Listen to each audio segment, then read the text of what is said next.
ಗುರುಗಳೇ, ದೇವ್ರು ಅಂದ್ರೆ ಏನು ಮತ್ತು ಯಾರು? ಇದು ಯಾರ್ಯಾರು ಆಸ್ತಿಕರಿದ್ದಾರೆ ಅವ್ರೆಲ್ರಿಗೂ ಕಾಡುವಂತ ಪ್ರಶ್ನೆ. ದೇವರು ಅಂದ್ರೆ ಯಾರು? ದೇವರು ಅನ್ನೋದೇನು ಅಂದ್ರೆ ನಮ್ಮ ಅದ್ವೈತದ ಪ್ರಕಾರ, ಅದ್ವೈತ ವೇದಾಂತದ ಪ್ರಕಾರ ದೇವರು ಅನ್ನೋದು ಬೇರೆ ಎಲ್ಲೂ ಇಲ್ಲ, ನಿನ್ನ ಒಳಗೆ ಇದೆ ಮತ್ತು ನೀನೇ ದೇವರು ಅಂತ. ಬೆಳಕು ಇನ್ನೆಲ್ಲೋ ಇಲ್ಲ, ನೀನೇ ಬೆಳಕು, ಇನ್ನೆಲ್ಲೋ ಹುಡುಕಬೇಕಾದದ್ದಿಲ್ಲ ಅಂತ.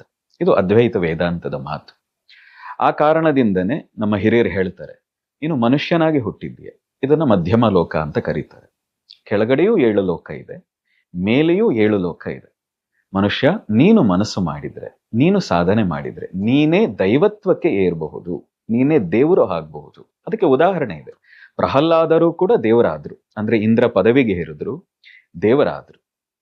ಅದೇ ರೀತಿಯಲ್ಲಿ ನಹುಷ ಕೂಡ ಸಾಧನೆ ಮೂಲಕ, ತಪಸ್ಸಿನ ಮೂಲಕ ಆ ಇಂದ್ರ ಪದವಿಗೆ ಏರಿ ದೇವರಾದ್ರು.